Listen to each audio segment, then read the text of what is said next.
Bienvenidos, este es un nuevo episodio del podcast de la Facultad de Derecho y del Departamento de Derecho Procesal de la Universidad Externado de Colombia, denominado Debido Proceso. Ya llevamos varios números, muchos juristas han desfilado por aquí y hoy tenemos el inmenso honor de presentar a dos personas que son expertas, a pesar de su juventud, muy reconocidos nacional e internacionalmente. De eso doy fe personal.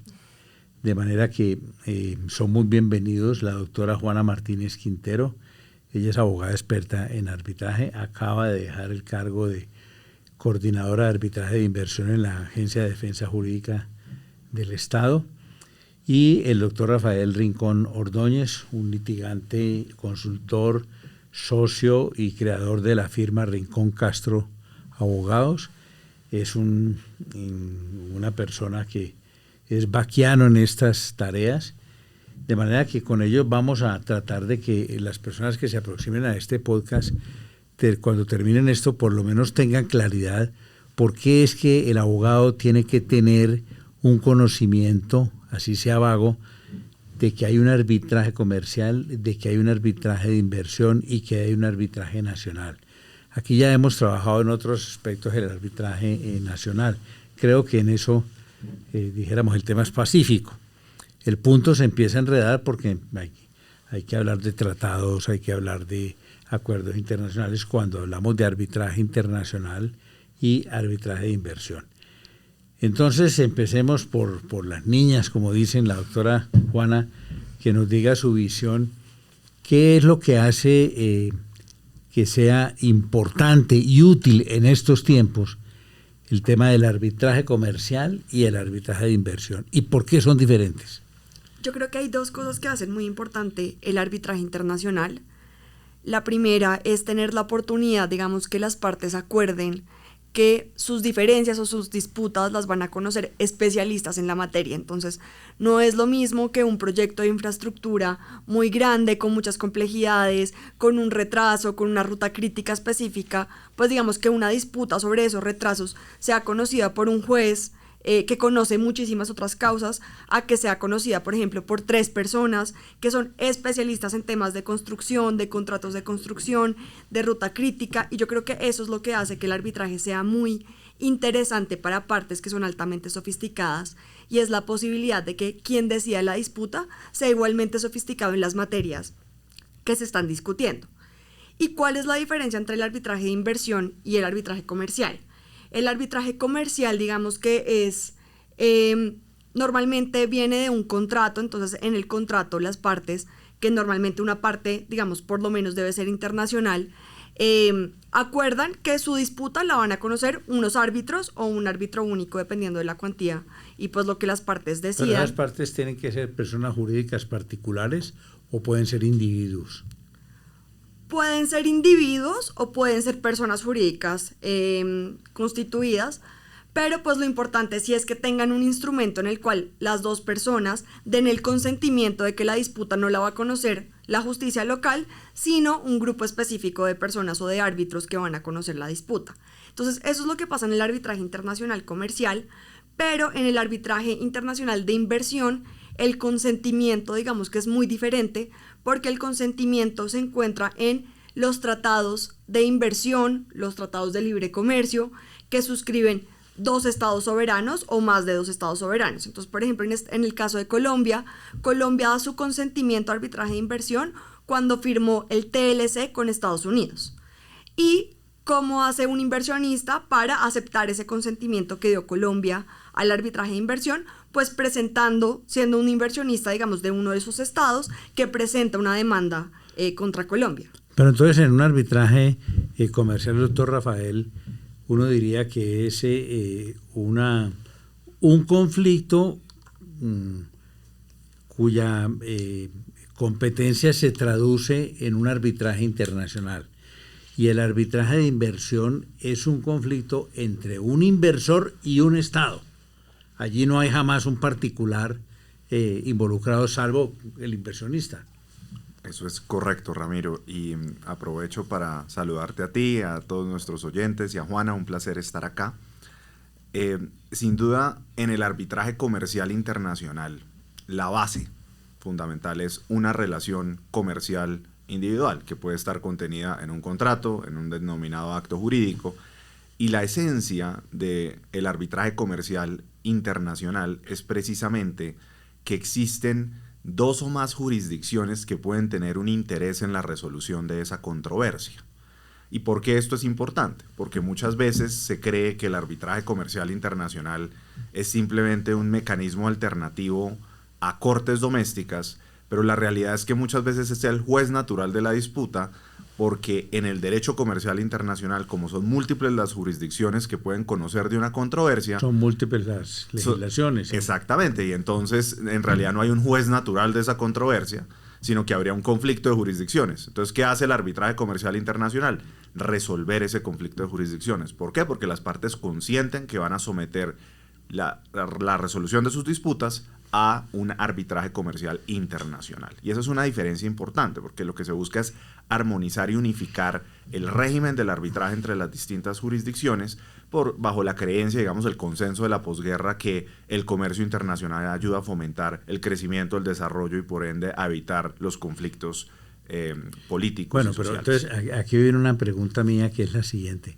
Cuando Colombia, por virtud de un tratado, que es lo que sustituye el consentimiento en cualquier otro arbitraje, hace un tratado de libre comercio o un acuerdo comercial con otro país, y entonces define que cuando haya conflictos por virtud de las inversiones que se están haciendo aquí, se lleve eso a un tribunal arbitral de inversión. La pregunta es, ¿eso a quién favorece? ¿Al Estado colombiano o al extranjero?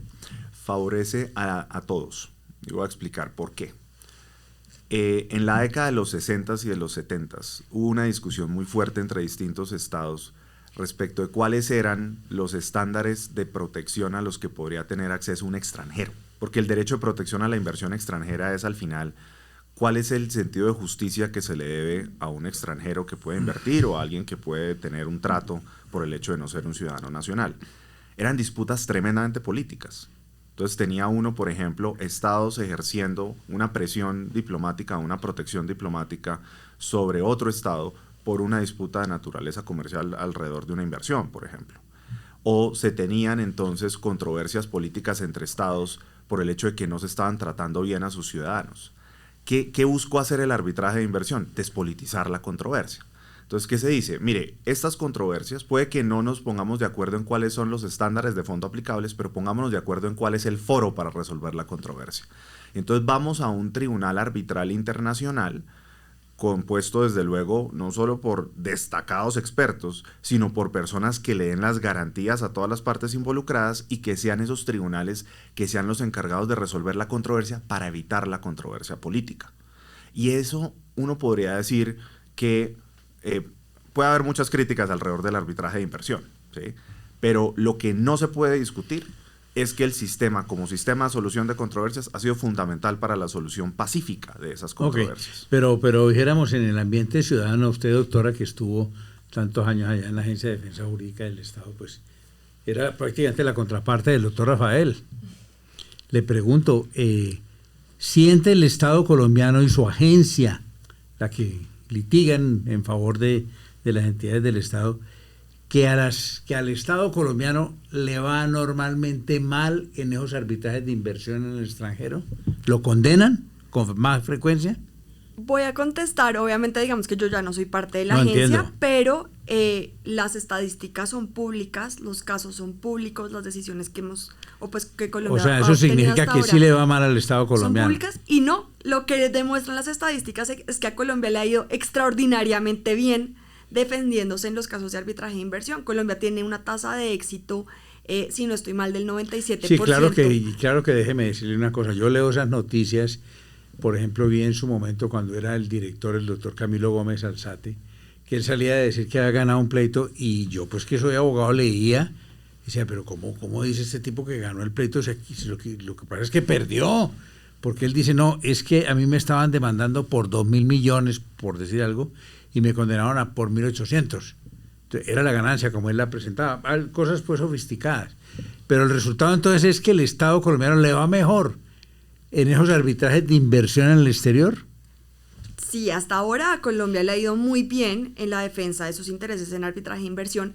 De hecho, creo que si uno mira las estadísticas frías en términos de si ganó o perdió, o sea, simplemente no teniendo en cuenta, por ejemplo, la relación condena-pretensión, que es lo que, digamos, trajiste a colación, en ganar o perder creo que estamos como en un 60 y pico, 70% de éxito para el Estado colombiano. Pero ya cuando uno entra a ver el tema de relación condena-pretensión, las estadísticas a favor de Colombia son como del 97-98% de efectividad del litigio. Entonces, en los casos en que Colombia ha sido condenado, que no son muchos, la condena ha sido infinitamente, digamos, menor que la cuantía que propendía por el inversionista, salvo el caso de Telefónica, digamos que es el único caso que tiene Colombia donde la cuantía fue muy parecida a lo que estaba pidiendo el inversionista. Pero ese es un caso, digamos, de los 15 casos que tenemos con laudos, o bueno, creo que son 15 hasta el momento. Bien, doctor Rafael, hay una figura que se ha ido abriendo camino, pues, no entre nosotros, no es que la hayamos inventado nosotros, porque está inventada por los americanos desde hace rato, pero aquí la estamos tratando de inventar o de manejar en el aeropuerto El Dorado, en el tema del metro, que es el dispute board. ¿Qué efecto tiene eso frente a esta figura del arbitraje internacional y el arbitraje de inversión? Eso es muy importante porque el Dispute Board lo que es ante todo un mecanismo de solución de controversias in situ para grandes proyectos de infraestructura. ¿Qué quiere decir eso? Que si surgen diferencias en el transcurso de la ejecución de un proyecto, pues existe el mecanismo de solución de controversias expedito en el sitio de la obra, diseñado y montado para, uno, resolver la controversia en una primera fase y evitar que el proyecto se paralice. Esa es, digamos, la concepción desde el punto de vista práctico. Pero si no se resuelve, el proyecto no se paraliza tampoco. Lo que ocurre muchas veces es que hay, por ejemplo, contratistas que pueden decir, estoy incurriendo en una multiplicidad de gastos ejecutando algo en lo que no estoy de acuerdo, por ejemplo, y llega un punto en el que hay contratistas que simplemente ya pierden el flujo de caja y dicen, me tengo que retirar, tengo que parar, tengo que paralizar. ¿Qué hace el Dispute Board? El Dispute Board lo que dice es, yo resuelvo la controversia, la resuelvo rápido, y si usted está en desacuerdo ya, señor contratista, con esa posición, pues ya la puede ir a impugnar en el fondo en un tribunal arbitral, normalmente un tribunal arbitral internacional comercial. Correcto. ¿Sí? Que estaría integrado por personas diferentes de aquellos que han sido asesores en el manejo del conflicto allí. Correcto. Y entonces la idea central de esas medidas o de esa figura del Dispute Board es la de ser un complemento a la solución de controversias que se puede dar en el contexto de manera que al llegar al tribunal al final no haya tantas controversias para resolver como ocurre hoy en día con los contratos de infraestructura. Totalmente. Y esa es una figura que creo yo que estamos en mora de tratar de adaptar en Colombia. Hemos intentado, vía, por ejemplo, un mecanismo como la amigable composición, sí, pero la amigable composición, por temas de desarrollo y de práctica, creo yo que se está asimilando más a una especie de mini tribunal arbitral que a una figura propia como la del Dispute Board, que en la práctica del derecho en el exterior y en el derecho comparado la ve que ha sido muy efectiva. Claro, y así fue como surgió. Y entonces, en materia de la independencia de esos tribunales internacionales y de inversión, ¿cuál es la garantía de que esos árbitros son independientes y son autónomos? Yo creo que hay dos garantías. La primera es, digamos, cómo funciona normalmente la designación de los árbitros. Entonces, normalmente la parte demandante designa a un coárbitro, la parte demandada designa al otro coárbitro, y de común acuerdo las partes, por lo general, definen una metodología para escoger al presidente del tribunal. Que es el que dirime. Que es el que, pues digamos que al final va a sacar el laudo y decide si hay alguna, pues digamos, si los dos coárbitros no se ponen de acuerdo, pues el presidente va a tener que estar... Esa fórmula de que cada parte elija su árbitro, que en Colombia en el arbitraje nacional está proscrita, porque aquí no se puede elegir por cada parte un árbitro, porque aquí se ha dicho por la jurisprudencia que eso es nulo. ¿Por qué allá en el Tribunal Internacional o en el de Inversión sí se ve factible? Digamos que en arbitraje internacional es muy importante darle protagonismo a las partes y que las partes también sean quienes deciden cuáles son las reglas que van a regir todo el procedimiento arbitral.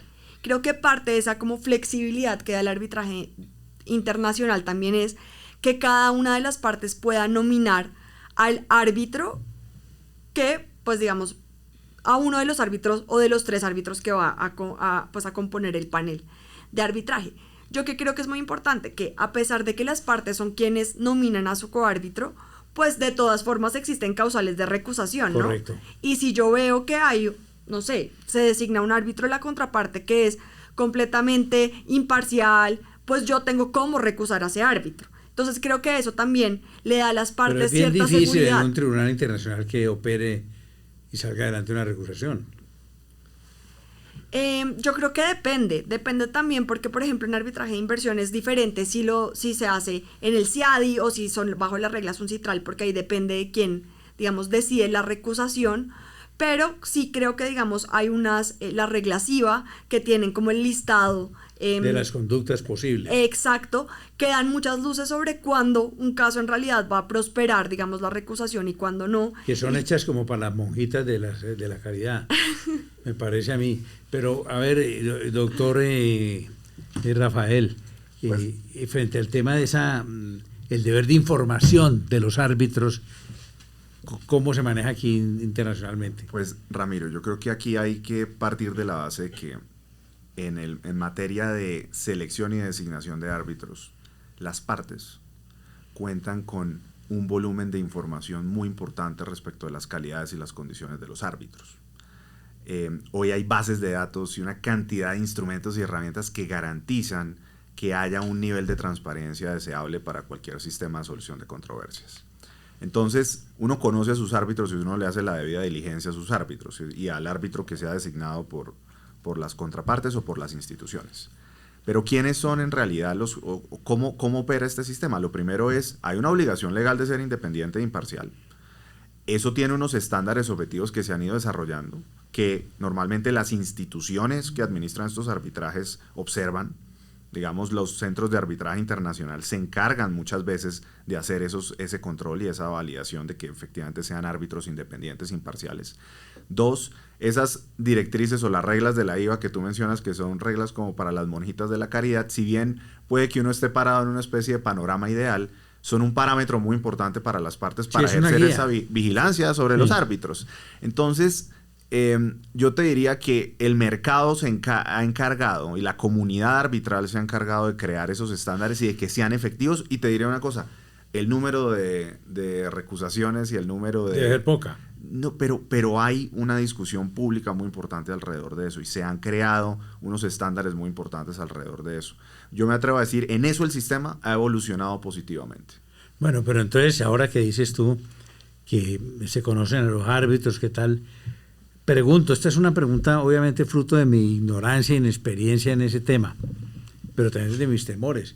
Allí no hay una camarilla de árbitros como pasaba aquí, para decirlo abiertamente, cuando no existía la limitante de que los árbitros en materia de contratación estatal no pueden estar más de 5 o 3 dependiendo del asunto.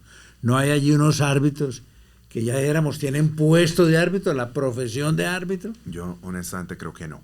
Y te voy a responder con una cosa y es, si tú miras hoy el perfil de los árbitros que se están seleccionando en estos casos, hoy se abrió el camino a una nueva generación de practicantes impresionante. Te diría, es mayor la apertura a nivel internacional para un abogado colombiano joven que quiera ser árbitro a la apertura que se ve en el arbitraje nacional, por ejemplo. Pero eso es un hallazgo, o sea que, dijéramos, hoy son audacias menores de 40 años que están allí como árbitros ahora en esas listas. Sí, tenemos además personas, y Colombia, pues que ha sido un país, una jurisdicción que ha producido excelentes arbitrajes, excelentes abogados en materia de arbitraje. El nivel que se está, digamos, dando, hoy hay mayor diversidad, mayor inclusión. Esa ha sido una política que han seguido las instituciones internacionales. Entonces yo te diría que esa camarilla, si alguna vez existió, digamos, en los 90 hubo un libro muy famoso, una crónica muy famosa alrededor del arbitraje internacional que hablaba de esos, el término en inglés era grand old men, ¿no? Los grandes hombres sabios o viejos. Eso ya pasó. Eso ya pasó y hoy hay una apertura muy grande. Incluso otro ejemplo, mira la cantidad de árbitros latinoamericanos, africanos, asiáticos, que hoy están en las grandes disputas internacionales que involucran a Europa, Estados Unidos. Eso te muestra a ti un nivel de apertura que no es visible para mucha gente. Bueno, y hablemos de un tema que es consustancial a esto. Los costos de los tribunales internacionales, sean comerciales o sea de inversión, no son desproporcionados, no son muy... Es decir, yo tengo la sensación de que el arbitraje internacional es costoso desde que antes de que uno llegue. Sí, yo creo que los costos definitivamente son un tema que hay que tener en cuenta. Yo creo que sobre todo en Colombia siento que a veces se ha vuelto digamos, práctica común, que en cualquier contrato, ¡pum!, se mete una cláusula compromisoria, arbitraje, pero la gente no entiende muy bien que el arbitraje tiene unos costos asociados que son costos pues importantes. Yo creo que sobre todo en arbitraje internacional, esos costos, las partes están dispuestos a pagarlos. No, correcto. Pero respóndame simplemente, de acuerdo con su criterio, ¿no son unos costos muy elevados? Yo no creo que sean unos costos muy elevados cuando uno mira la proporción de la controversia, de los costos frente a las controversias que se están tratando, porque normalmente son controversias bastante cuantiosas. Doctor Rafael, un punto importante. Cuando en un arbitraje internacional o uno de inversión, una de las partes o ninguna contesta o ninguna consigna o paga los emolumentos, ¿qué sigue de ahí en adelante? ¿A qué instancia judicial se puede acudir? Entonces ahí hay que diferenciar muy bien si estamos ante un reglamento o ante un arbitraje que se denominaría ad hoc. Pero digamos que cuando el tema de los honorarios en materia de arbitrajes administrados, ahí lo que ocurre es que si una parte no paga, la otra parte, que normalmente es la que inició el arbitraje, es la que debe entonces completar, y a partir de eso generaría a través de esa parte el derecho de cobrar esas costas más adelante en el contexto del arbitraje. ¿Y la podría cobrar en un proceso ejecutivo aparte? Sí, señor. Pero si no consigna ninguno de las dos, ¿la parte puede ir a la justicia ordinaria? Es que es muy extraño que eso ocurra. No, pero suponte que ocurra.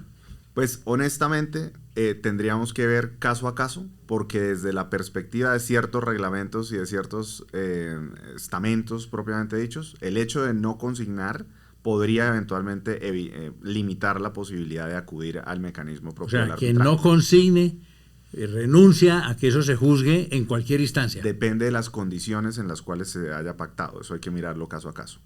Ok. Doctora, ¿usted conoce casos de corrupción? ¿Ha oído mencionado casos de corrupción en el arbitraje internacional? Pues digamos que en arbitraje de inversión hay casos, pues digamos, como Churchill Mining, hay casos, digamos, muy grandes donde se han ventilado temas de corrupción dentro del arbitraje de inversión, y de hecho los temas de corrupción han sido una defensa que pueden poner los estados en casos de arbitraje de inversión para cuestionar si ese inversionista está protegido por el derecho internacional como un inversionista extranjero, o si por el contrario el tribunal debe decidir que esa inversión y ese inversionista no están protegidos por el derecho internacional y por lo tanto, pues digamos, no pueden reclamarle al Estado. Pero allí no hay corrupción sino discrepancia de criterios. No, pues de corrupción es, por ejemplo, que se sepa que un árbitro recibió emolumentos, favores, o lo premiaron con contratos, o su familia, ese tipo de cosas. Ah, ok, estaba pensando como en los casos en los que el inversionista es acusado de corrupción por parte del Estado en arbitrajes de inversión. Bueno, eso normalmente pasa, ¿no? Que sí. Ese es el punto. Entonces el sí. árbitro tiene que dirimir si le da la razón a una persona que está cuestionada moralmente y judicialmente. Exacto, pero ya frente al otro punto, yo en lo personal, digamos, no he conocido de casos digamos, relacionados con temas de corrupción, en temas de arbitraje de inversión, digamos, frente a los árbitros como tal. Una última pregunta, doctor Rafael. Al Estado colombiano como tal, que se ve frecuentemente expuesto a procesos arbitrales, entonces la opinión pública lo primero que hace es censurar el procedimiento del arbitraje. Eso es siempre así. Pero no hay una manera de que en esos arbitrajes y en la Agencia de Defensa Jurídica del Estado razonen por qué es que se ha llegado a esos tribunales, porque es que los funcionarios públicos generan situaciones arbitrarias, que son las que después se van a ventilar en nuevos tribunales que perdemos. No hay allí una necesidad de que el arbitraje internacional mire las deficiencias del comportamiento de la autoridad administrativa. Le acabas de dar a un punto muy importante, Ramiro, en esta discusión. Y es que, obviamente, uno puede buscar como culpable a quien toma la decisión, entonces al árbitro, y quiere entonces tratar de deslegitimar el arbitraje, pero estamos en mora de hacer una evaluación de por qué surgen estas controversias, cuáles son las causas que han llevado a estos temas. Digamos, recientemente, no sé si vieron el fin de semana que hubo ese artículo de la revista Cambio, en donde hablaba de las altas demandas en contra de la Agencia Nacional de Infraestructura. Yo no me voy a pronunciar en particular porque yo soy uno de esos apoderados que ha formulado demandas contra la Agencia Nacional de Infraestructura, pero el problema no está en el arbitraje. El problema está en qué está pasando en esos contratos y cuáles son las decisiones que se han tomado.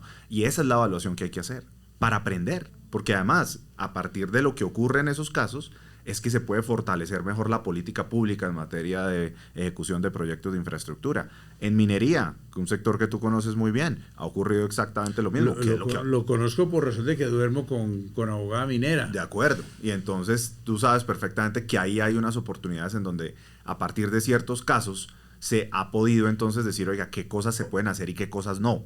Y cuál debe ser entonces una política de manejo a la inversión extranjera en materia contractual y de inversión en el sector minero. Y así sucesivamente, pasemos por cualquier industria y podemos ahí encontrar que hay muchas cosas en las que podemos mejorar en la ejecución de los proyectos en Colombia. Bien, y una última pregunta, con esto cierro, que se me fue más el tiempo, pero es que son tantas cosas. ¿Cómo se hace efectiva una decisión adoptada en un tribunal internacional? Bueno, depende. Si hablamos de un laudo emitido bajo el reglamento CIADI, CIADI, digamos, como es un mundo que está contenido en sí mismo, el inversionista que tenga un laudo, digamos, a su favor, puede ejecutar ese laudo directamente en cualquier país que sea parte del convenio del CIADI. Entonces, un inversionista que tenga un laudo contra Colombia puede... Sin necesidad del exequatur. Sin necesidad del exequatur. Entonces, esa, digamos, es una como de las grandes virtudes que tiene el CIADI. Pero cuando no nos encontramos en el CIADI, sino en un CITRAL, por ejemplo, o en arbitraje comercial internacional bajo otros reglamentos, pues normalmente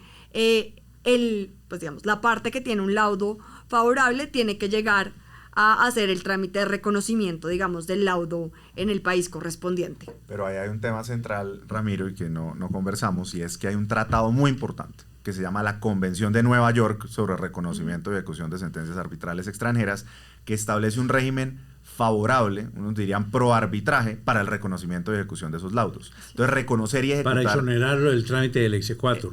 Pero igual hay un proceso de reconocimiento donde una corte hace una revisión de que el laudo deba cumplir con unos criterios para garantizar la integridad del mismo.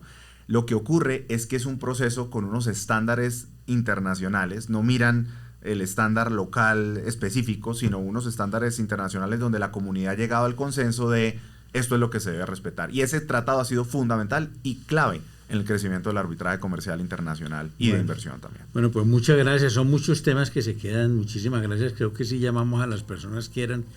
Muchísimas gracias a la doctora Juana Martínez Quintero y al doctor Rafael por esta colaboración. Los vamos a tener que invitar nuevamente porque se quedaron muchos temas por tratar, pero esto era lo que buscábamos preliminarmente.